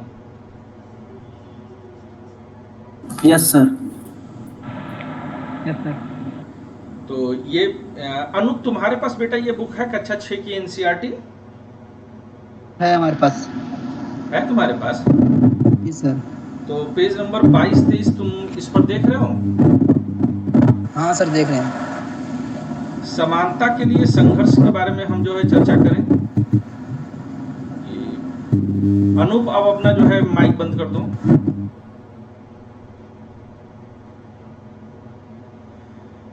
तो यहां पर अगर आप आएंगे तो ये कहते हैं कि समानता के लिए संघर्ष। इन्होंने कहा कि दलितों को जो है बहुत सारे भेदभाव से जूझना पड़ा, जैसे मंदिरों में प्रवेश करने की इजाजत नहीं दी जाती थी, महिलाओं ने मांग किया कि उनको जो है पुरुषों के समान जो है शिक्षा का अधिकार मिले, किसानों और दलितों ने अपने आप को जमींदारों से जो है ऊंची ब्याज दर का जो है छुटकारा पाने के लिए किया। 1947 को जब भारत आजाद हुआ और एक राष्ट्र बना, तो हमारे देश के नेता जो है केवल उसकी खुशी नहीं मनाए, वो इस बात को समझते थे कि इस देश में असमानताएं बहुत गहरे तक मौजूद हैं और उन असमानताओं से वह देश को आजाद कराने के लिए, मुक्ति दिलाने के लिए जो है संघर्षरत थे और वो इस चीज के लिए काफी गहरा संघर्ष कर रहे थे। इसलिए नेताओं ने संविधान में ऐसा दृष्टिकोण, ऐसा लक्ष्य रखा जिससे कि भारत में सबको जो है बराबरी का अधिकार मिले। और अनुच्छेद 14 से लेकर के अनुच्छेद 18 तक, हम लोग आगे क्लास में पढ़ेंगे, आने वाली एनसीईआरटी में इस बात का जिक्र है, तो अनुच्छेद 14 से अनुच्छेद 18 तक समानता का लक्ष्य रखा। इसके अलावा प्रस्तावना में भी समता का लक्ष्य है और व्यक्ति की गरिमा को सुनिश्चित किए जाने का भी लक्ष्य है, बंधुता का जिक्र है। यानी कुल मिलाकर के समानता हमारे संविधान का मूलभूत लक्षण है, मूलभूत लक्ष्य है, मूलभूत प्रेरणा भी है, ये हम कह सकते हैं। और प्रत्येक व्यक्ति को समानता का जो है अवसर देने की बात कही गई। अस्पृश्यता को, अनुच्छेद 17 के तहत अस्पृश्यता को जो है नकारने की भी बात कही गई थी कि अस्पृश्यता नहीं होनी चाहिए। अस्पृश्यता का मतलब छुआछूत, जैसे कि दलित के घर में हो। अच्छा, ये बात आजकल मैं देखता हूँ कि बहुत सारे दलित कम्युनिटी के जो बच्चे होते हैं, एससी वर्ग के बच्चे होते हैं, उनको भी मैं देखता हूँ कि वो अनाप शनाप की जो है वो नफरत भरी बातें, कि वो सवर्णों के लिए नफरत भरी बातें जो है करने लगे हैं। और वो देवताओं को, कि अंबेडकर हमारे सबसे बड़े देवता हैं, वही सच्चे देवता हैं, उन्होंने ये कर दिया। ऐसे नहीं करते हैं। जिस नफरत के साथ तुम्हें दबाया गया, उसी नफरत के साथ तुम उठने की कोशिश कर रहे हो, तो तुम भी तो वही गलती कर रहे हो ना। आप समझो कि आप किसी को दुत्कार करके आगे नहीं चल सकते, आपको उठना पड़ेगा। जिसने जो गलती की थी, और गलती पीढ़ियों पहले हुई है, उसको सुधारना, उसको बेहतर बनाना। समाज को बेहतर तभी बनाया जा सकता है जब लोगों के अंदर एक प्रेम और भाईचारे की भावना हो। तो ये कहते हैं कि अस्पृश्यता या छुआछूत को अपराध के रूप में देखा गया। अनुच्छेद 17 में जो है इस बात का जिक्र किया गया है, और इसी तरह से अनुच्छेद 16 में नौकरियों का जो है सबके लिए जो है जिक्र किया गया है। पेज नंबर 26 पर एक बहुत अच्छी लाइन है, मैं चाहता हूं कि आप लोग अंडरलाइन करें। आप सबके पास बुक है, कोई ऐसा जिसके पास बुक नहीं है? पेज नंबर 26 पर जो सेकेंड लाइन लिखी गई है, दूसरे तरफ जो लिखी गई है दाहिने हाथ पर, उसमें अगर आप आइए तो इसमें पहला, दूसरा, तीसरा, चौथा, पांचवा जो है लाइन से शुरू होता है। मैं इसको यहाँ पर बोर्ड पर लिख भी देता हूं कि अगर आप में से किसी के पास नहीं है तो आप उसे समझिएगा। इस पैरा पर जो है पेज नंबर 26 पर ये बहुत अच्छे जो है डेफिनेशन है, और इसको आप लोग हमेशा दिमाग में रखिएगा कि समानता क्या है। आप लोग समानता के बारे में तो बहुत बात करते हैं, लेकिन समानता क्या है, इस बात का जिक्र पेज नंबर 26 पर मिलता है। बहुत अच्छा डिफाइन किया हुआ है, आई रियली लव इट। इसमें ये लिखते हैं कि समानता वह मूल्य है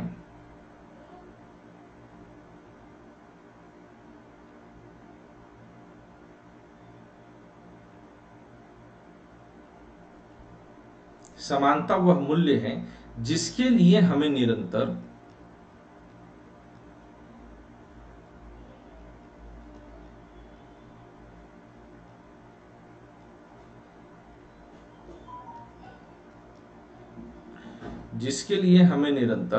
संघर्ष करते रहना होगा।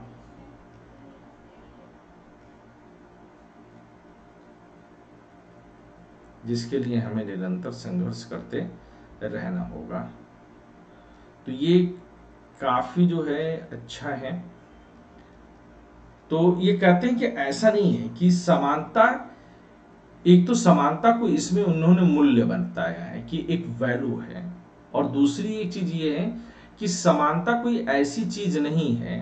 अगर समानता एक वस्तु होती तो एक दिन आप पा लेते और वह आपकी हो जाती, लेकिन जो मूल्य होते हैं, जो वैल्यू होते हैं, उनको निरंतर उनकी तरफ आपको आगे बढ़ना होता है।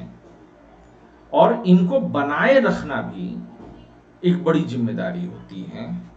तो ये एक वैल्यू है जिनको कि निरंतर बनाए रखने के लिए आपको लड़ना होता है। अब अगला चैप्टर में ये समझाते हैं, बहुत इंपॉर्टेंट चैप्टर अब आपका शुरू हो रहा है, और वो है सरकार क्या है। अगला चैप्टर हम लोग क्या देख रहे हैं कि सरकार क्या है।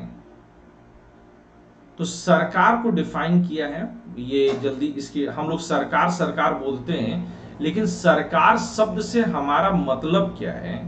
So what is the government, अगर सरकार शब्द से हम समझना चाहें तो इसका मतलब क्या है। तो गवर्नमेंट शब्द से मतलब है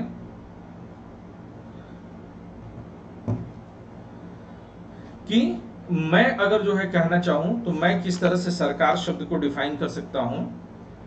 तो यहां पर जो है मैं डिफाइन करूंगा कि देखिए, किसी भी देश के पास, किसी भी राज्य के पास बहुत पैसा होता है, बहुत ताकत होती है।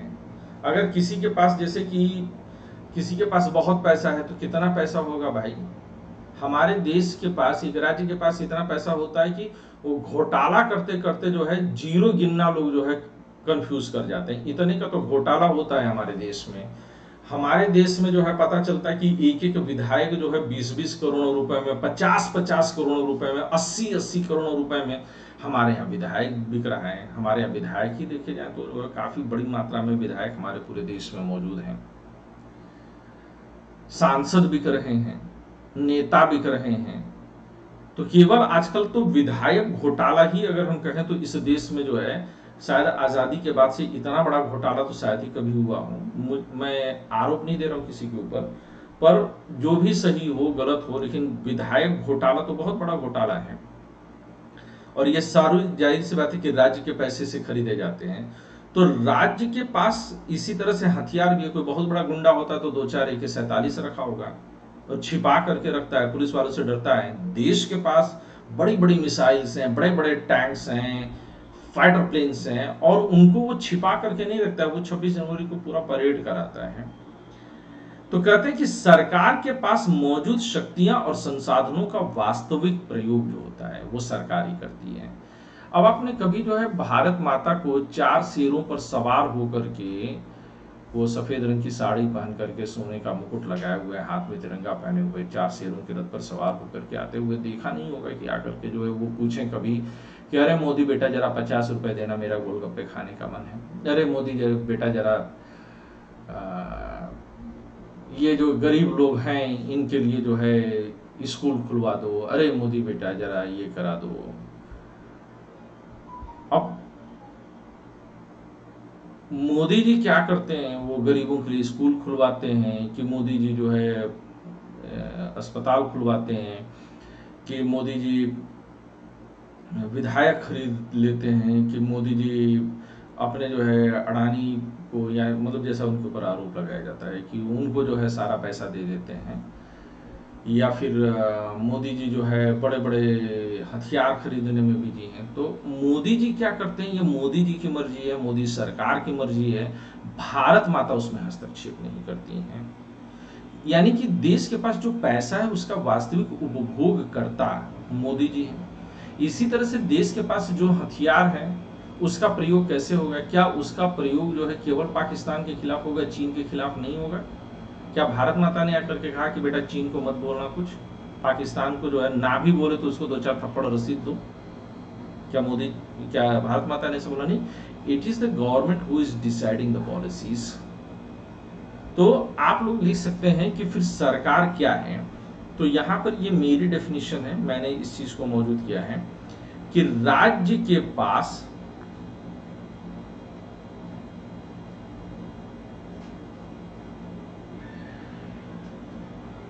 मौजूद शक्तियों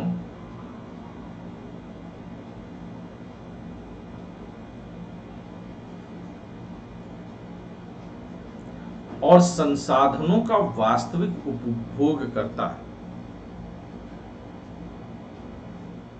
और संसाधनों का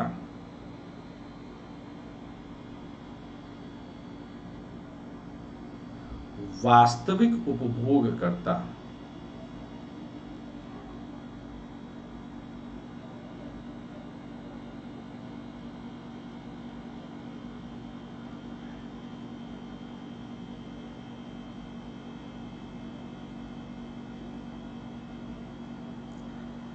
या प्रयोगकर्ता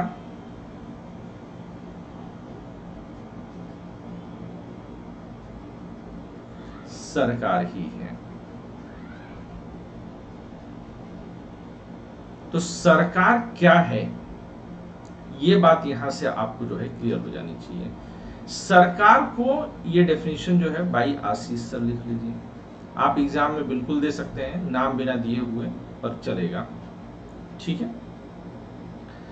दूसरा डेफिनेशन जो है आप लोग लिख सकते हैं कि the group of people who rule और कंट्रोल अ कंट्री, कुछ लोगों का समूह। सरकार कौन है? कुछ लोगों का समूह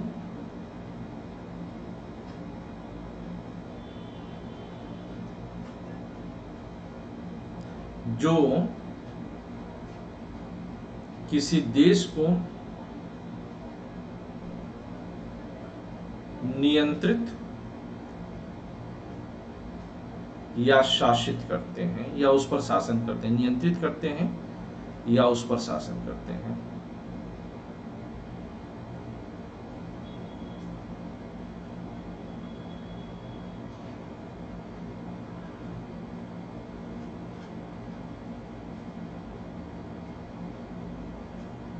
या उस पर शासन करते हैं।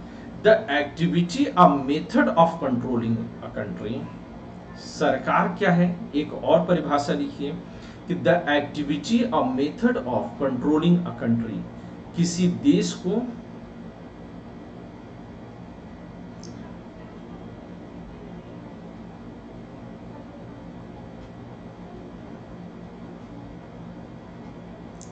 आप देश की जगह यहां पर लिख सकते हैं कि किसी देश अथवा समाज को नियंत्रित करने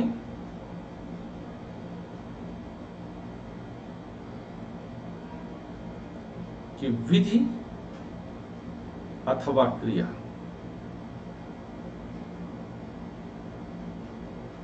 यह सरकार है। इसी तरह से कह सकते हैं कि government sets administrative policies and exercises executive, political and sovereign power through customs, institutions and laws within a state. यानी कि इसको हिंदी में कैसे लिखेंगे मैं आप लोगों को लिखवाता हूं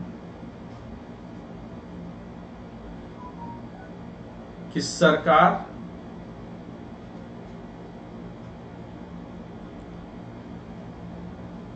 प्रशासनिक नीतियों को तय करती है। सरकार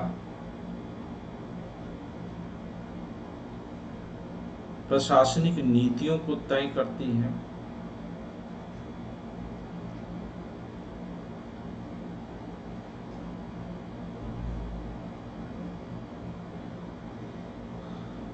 और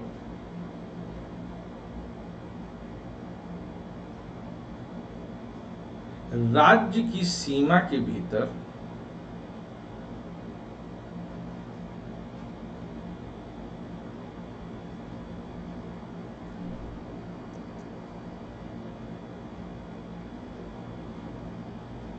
परंपराओं, संस्थाओं और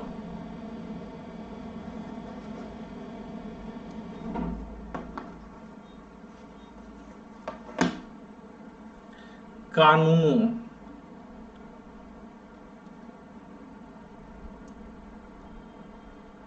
के प्रयोग के द्वारा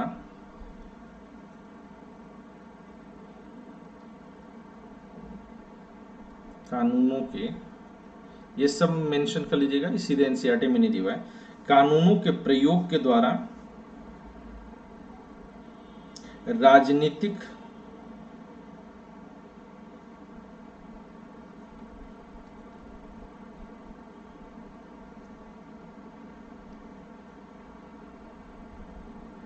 कार्यपालिकीय या कार्यकारी शब्द लिखते हैं हम लोग, कार्यकारी शब्द का इस्तेमाल करिएगा एग्जीक्यूटिव के लिए। राजनीतिक, कार्यकारी और संप्रभु शक्तियों का प्रयोग करती है, और संप्रभु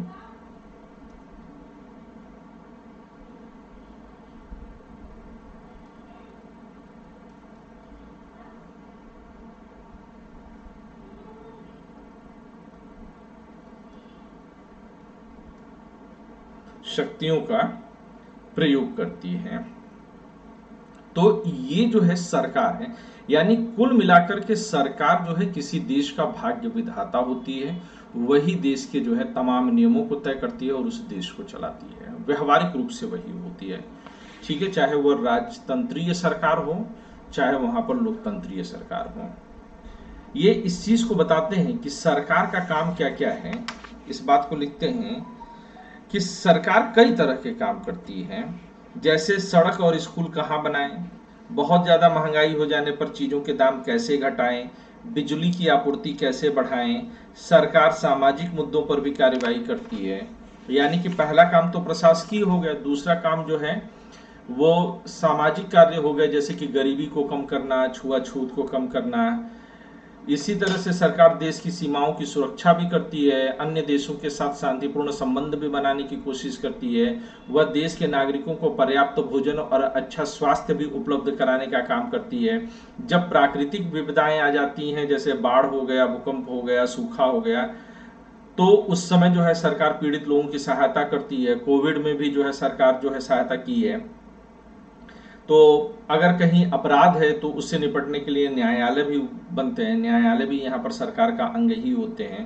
तो ये बड़ा महत्वपूर्ण है कि सरकार इस तरह के कार्य को जो है इतने बड़े देश में कैसे कर लेगी। तो सरकार इसके लिए जो है कई स्तर पर काम करती है।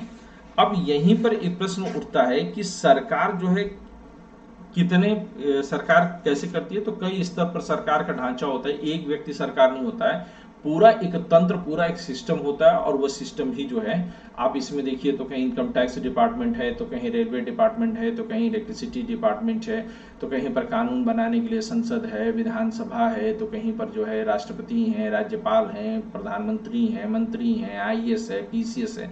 पूरा एक सिस्टम है, उस सिस्टम के जरिए इस काम को किया जाता है। अगर हम ये बात कहें कि सरकार जो है, कक्षा 6 में कहा गया है कि सरकार दो ही तरह की इन्होंने बताई है, एक लोकतांत्रिक सरकार और एक राज्यतांत्रिक सरकार। तो लेकिन ये महत्वपूर्ण है कि सरकारों का जो है वर्गीकरण जो है कई प्रकार से किया जा सकता है।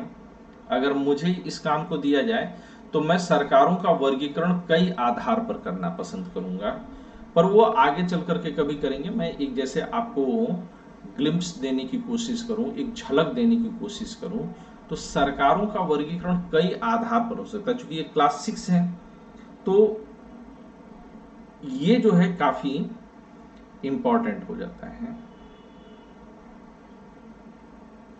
सरकारों का वर्गीकरण, क्लासिफिकेशन ऑफ, तो पहला किस आधार पर कर सकते हैं कि आप जो है, मैं जैसे कि सरकार का वर्गीकरण करना हो तो सरकार में कितने लोग पार्टिसिपेट कर रहे हैं, इस आधार पर कर सकते हैं। सरकार जो है उसमें आपका जो है कार्यपालिका और विधायिका के मध्य का संबंध क्या है, इस आधार पर कर सकते हैं। सरकार जो है उसका हेड कौन है, उसका मुखिया कौन है, इस आधार पर कर सकते हैं। तो कई आधार लिए जा सकते हैं जो आगे की क्लास में हम लोग चर्चा करेंगे। अभी आप मोटे तौर पर समझिए कि सरकार को राजतंत्र सरकार हो सकती है, सरकार जो होती है वह लोकतंत्रीय हो सकती है, सरकार इसके बाद जो है वह आपकी कैसे हो सकती है, राजतंत्रीय हो सकती है, लोकतंत्रीय हो सकती है, सरकार कुलीन तंत्रीय भी हो सकती है, तो कुलीन तंत्र का मतलब क्या होता है कि जिसमें कुछ खास वर्ग के लोग ही शासन करें, वह कुलीन तंत्र है। इसी तरह से सरकार जो है वह धन तंत्र वाली भी सरकार हो जाती है, जिसमें सिर्फ पैसे वालों की सुनवाई हो, जिसमें सिर्फ पैसे वाले ही जो है सरकार में हो, या पैसे वालों के दम पर सरकार चलती हो, तो वह धन तंत्र है। इसी तरह से भीड़ तंत्र भी होती है। भीड़ तंत्र को इंग्लिश में मोबोक्रेसी लिखते हैं, इसको प्लूटोक्रेसी लिखते हैं, इसको ओलिगैर्की लिखते हैं, एरिस्टोक्रेसी लिखते हैं, एरिस्टोक्रेसी ये होती है। तो भीड़ तंत्र का मतलब क्या है? भीड़ तंत्र का मतलब होता है कि जब भावनात्मक आधार पर जो है निर्णय लिए जाते हैं। जैसे कि आप चुनाव में वोट डालने गए और वोट आपने जाति या धर्म के नाम पर वोट डाला कि नहीं नहीं मेरे धर्म की रक्षा बहुत जरूरी है, मेरा धर्म खतरे में पड़ गया है यार, अब मैं क्या करूं, तो मैं चलो मेरे धर्म की जो बात कर रहा है मैं उसको ठप्पा मार करके आ जाऊं। तो आपने क्या किया? फिर आपने धार्मिक भावना के आधार पर किया। तो आप लोकतंत्र में नहीं है, आप भीड़ तंत्र में हैं। तो इस तरह से बहुत सारे हो सकते हैं। और इसी तरह से एक होता है जिसको कहते हैं हम वृद्ध तंत्र। वृद्ध तंत्र में क्या होता है कि बूढ़े लोग जो 60 के ऊपर के लोग हैं वो लोग शासन करते हैं, तो वह वृद्ध तंत्र कहलाता है। और भी जो है डिवीजन हो सकता है अगर हम लोग देखना चाहें तो। इसी तरह से जो है संसदीय सरकार भी होता है। संसदीय सरकार होती है जिसमें कि संसद जो है ताकतवर होती है। इसी प्रकार से जो है अध्यक्षीय सरकार भी होती है। हम लोग इन सारे रूपों पर आगे चल करके चर्चा करेंगे। लेकिन जरा आप लोग एक प्रश्न लिखिए।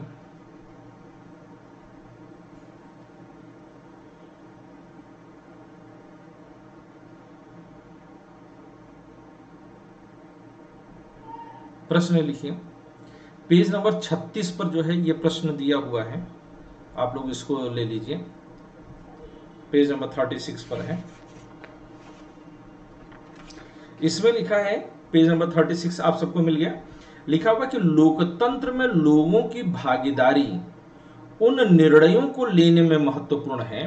लोकतंत्र में लोगों की भागीदारी उन निर्णयों को लेने में महत्वपूर्ण है जो उनको प्रभावित करते हैं, जो उनको प्रभावित करते हैं। क्या आप इससे सहमत हैं? क्या आप इससे सहमत हैं?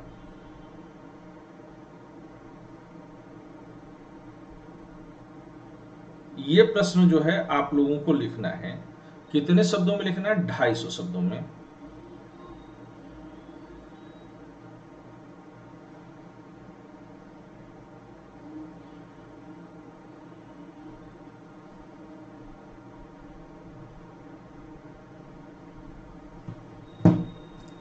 All clear? आगे जरा आप लोग लिखिए कि लोकतांत्रिक सरकार किसे कहते हैं, राजतंत्रीय सरकार किसे कहते हैं। राजतंत्रीय सरकार वो होता है ये जिसका मुखिया, राजतंत्रीय सरकार की परिभाषा देखिए यहीं पर इन्होंने दिया हुआ है कि राजतंत्रीय सरकार क्या होती है कि इसमें निर्णय लेने की शक्ति, निर्णय लेने की शक्ति किसके पास होती है? निर्णय लेने की शक्ति राजा या रानी के पास होती है। इसमें सत्ता परिवर्तन यानी कि एक व्यक्ति से दूसरे व्यक्ति में जो है सत्ता परिवर्तन रक्त संबंध के आधार पर, या तो जो है ब्लड रिलेशन में जाएगा, रक्त संबंध पर जाएगा, या फिर विवाह के जरिए भी ये ट्रांसफर हो सकता है। मैरिज भी जो है इसको जो है ट्रांसफर जो है करा सकती है। तो विवाह के आधार पर भी जो है ये चलते हैं। और इसको जो है या तो फिर सत्ता परिवर्तन तलवार के दम पर होती है, यानी कि युद्ध करके आप किसी का जो है शासन छीन लीजिए, तलवार के दम पर होती है इसमें राजतंत्र में। और ये लिखते हैं कि यहाँ पर बड़ा अच्छा इन्होंने डिफाइन किया हुआ है 35 पर, पेज नंबर 35 है कि राजा के पास सर दत्तक पुत्रों को शामिल कर सकते हैं या नहीं? दत्तक पुत्रों को शामिल कर सकते हैं, बिल्कुल कर सकते हैं। दत्तक पुत्र हालांकि रक्त संबंध में नहीं आते हैं, लेकिन दत्तक जी पुत्र सर। चूंकि अडॉप्ट कर लिया गया है, तो आप इसको जो है परिवार शब्द एक शामिल कर दीजिए, ठीक है। जी सर। हालांकि राजा की मर्जी होता है, वो किसी और को भी जो है सत्ता दे सकता है, अपने किसी वजीर को वगैरह, तो वो अपवाद होते हैं, ठीक है। राजा के पास सलाहकारों का एक छोटा सा समूह होता है। अंतिम निर्णय लेने की शक्ति उसी के पास रहती है। लोकतंत्र के समान राजा या रानी को अपने निर्णय का आधार नहीं बतानी पड़ती है। तो निर्णय का आधार नहीं बताना, वो जो चाहे वो करे, ठीक है। लेकिन जब लोकतंत्र में आते हैं तो लोकतंत्र में बात बदल जाती है। लोकतंत्र की स्थिति कहां पर आती है, जरा इसको जो है आप लोग पढ़िएगा।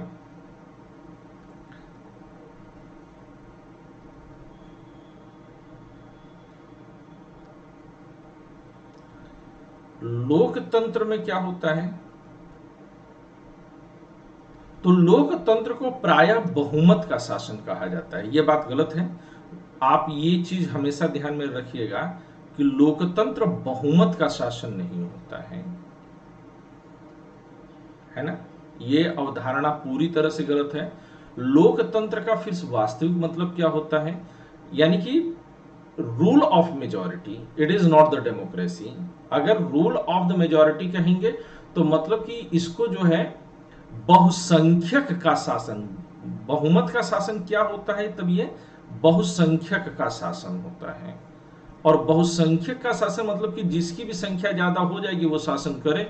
तो जिन 100 लोग, एक गांव में 120 लोग रहते हैं, 100 लोग मिलकर के डिसाइड करें कि 20 लोगों को जिंदा उनके घर में फूंक करके मार दिया जाए। तो अगर बहुमत का शासन डेमोक्रेसी होता तो ये जो है तर्क सही बैठ जाता है।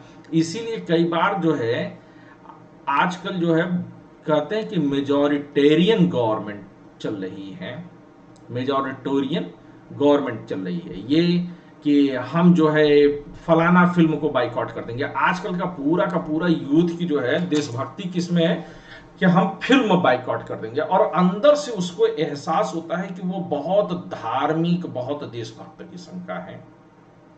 नाचने गाने वाले बेचारे नाच गा करके अपना रोजी रोटी चला रहे हैं, उनके पीछे ढपली बजाने वाले, एक्स्ट्रा कलाकार, डब्बा पहुंचाने वाले, उनकी भी जिंदगी चल रही है। ये बेचारे आ गए, मतलब कि करना एक न धरना दो, बस बाइकआउट करेंगे, हम बाइकआउट करेंगे, हम इसका बाइकआउट करेंगे, हम उसका बाइकआउट करेंगे, हम इसको गाली दे देंगे, हम उसको गाली दे देंगे। ये मेजॉरिटेरियन गवर्नमेंट का फॉर्म है कि आपकी संख्या ज्यादा है तो आप चाहे जो करिए, आग लगा दीजिए, है ना। पर यह बात उचित नहीं है। लोकतंत्र का मतलब क्या होता है, लोकतंत्र का मतलब होता है बहुमत का ऐसा शासन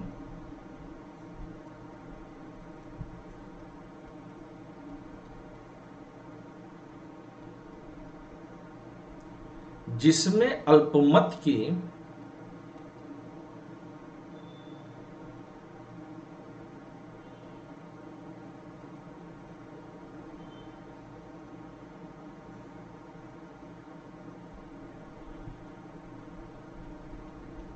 अल्पमत की भावनाओं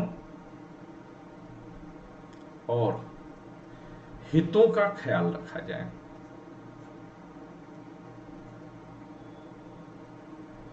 मतलब बहुमत का शासन है तो बहुमत की भावना और हित का तो ध्यान रखा जाएगा, साथ में अल्पमत में जो लोग हैं इस तरह से बहुमत का शासन नहीं होना चाहिए कि उनके जो है भावना और हित का ख्याल रखा जाए और अल्पमत की भावना और हितों का ख्याल ना रखा जाए। दोनों का होना चाहिए, बोथ मस्ट बी प्रोटेक्टेड, ठीक है ना।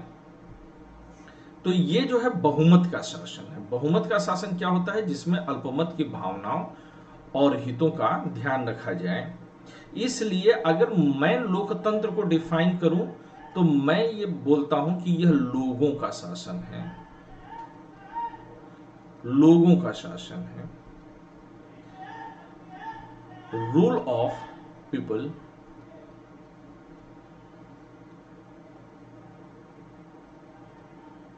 और जब मैं कहता हूं कि ये रूल ऑफ पीपल है, तो फिर इस चीज को कैसे वेरीफाई करेंगे आप कि ये रूल ऑफ पीपल है? आज भी कहते हैं कि चीन भी कहता है कि असली लोकतंत्र हम हैं, भारत कहता है कि असली लोकतंत्र हम हैं, अमेरिका कहता है कि असली लोकतंत्र हम हैं, रसिया कहता है कि असली लोकतंत्र हम हैं। तो लोकतंत्र सब कहते हैं कि हमारे यहां लोगों का शासन है, तो लोगों का शासन से मतलब क्या है कि जब निर्णय लेने की अंतिम शक्ति, निर्णय लेने की अंतिम शक्ति हमारे पास हो। चीन भी कहता है कि भारत और अमेरिका में जो डेमोक्रेसी है वो फर्जी है, असली डेमोक्रेसी तो हमारे यहां है। तो कैसे डिसाइड करेंगे जब निर्णय लेने की अंतिम शक्ति लोगों के पास हो? ये नहीं कि रात को एक आदमी जो है अचानक से उठ करके आया 8 बजे, बोला कि आज के बाद इडली और डोसा खाना बंद, और पूरा देश खाना बंद कर दे। क्या ऐसा होता है कहीं पर? किसी देश में आप जानते हैं कि जहां पर रात को एक आदमी जो है आकर के बोल दे कि आज से इडली डोसा खाना बंद, तो इडली डोसा बंद हो जाता है।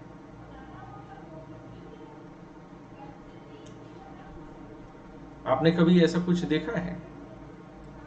सर ऐसा कुछ अपने देश में हुआ है? अपने देश में नहीं होता है, ये नॉर्थ कोरिया में होता है। नॉर्थ कोरिया में वहां के तानाशाह ने कहा कि कोई भी उसकी तरह से हेयर कट नहीं कराएगा। जी सर। हाँ हाँ जी सर। है ना? तो उनके यहां इस तरह की चीज होती है, लेकिन भारत में वी आर द, हमारे यहां कोई आकर के कह दे कि आज रात से इडली डोसा बंद, तो हम कहेंगे अच्छा बेटा बड़े हैवी ड्राइवर हो गए हो तुम तो, आने दो चुनाव। कान पकड़ के नोटबंदी हुई थी। क्या करे? नोटबंदी हुई थी सर। तो नोटबंदी तो हमने अधिकार दिया था ना कि तुम जाकर के करो, और अगर हमें पसंद नहीं है तो कान पकड़ करके हम सत्ता के गलियारे से बाहर कर देंगे, चल बाहर। अच्छा खासा मोदी भी मनमोहन बन जाएगा उस दिन। बन जाएगा कि नहीं बन जाएगा? बनेगा कि नहीं बनेगा बताइए? Yes sir. तो इसका मतलब कि डिसीजन मेकिंग जो है पावर किसके पास है? Decision making power lies within us. We the people are actual commander of this country. Getting my point? तो ये लोकतंत्र है। पर मैं आज की क्लास को यहीं पर रोक रहा हूं, मुझे लग रहा है कि आज काफी हैवी हो गया है, तो हम इस क्लास को जो है कल फिर आगे बढ़ाएंगे। कल सैटरडे होगा तो कल इस क्लास को जो है हम लोग और आगे बढ़ाएंगे। ठीक बात है? और रात को 9 बजे हम लोग जो है फिलॉसफी की क्लास में दोबारा मिलेंगे। तब तक आप लोग खुश रहें, मस्त रहें, आबाद रहें, जिंदाबाद रहें। किसी के मन में कोई संदेह, कोई प्रश्न? यस सर मेरे पास है। बोलो ना। सर वो मैं कल क्लास नहीं लगा पाई क्योंकि सर मेरी थोड़ी तबीयत ठीक नहीं थी, तो उसका रिकॉर्डिंग मिल जाएगा? हाँ, सारी रिकॉर्डिंग मिलेगी। आज की भी क्लास की रिकॉर्डिंग है ना, रिकॉर्डिंग मिलेगी। सर मैं एनसीईआरटी और फिलॉसफी दोनों ही नहीं लगा पाई कल। हाँ, मुझे याद है। तो मैंने तुम्हें भेजी तो है किसी एक क्लास की रिकॉर्डिंग? नहीं सर। मैंने सभी स्टूडेंट्स को शायद एनसीईआरटी वाले क्लास की रिकॉर्डिंग हाँ जी सर, एनसीईआरटी की भेजी है मैंने व्हाट्सएप पर। आप सबको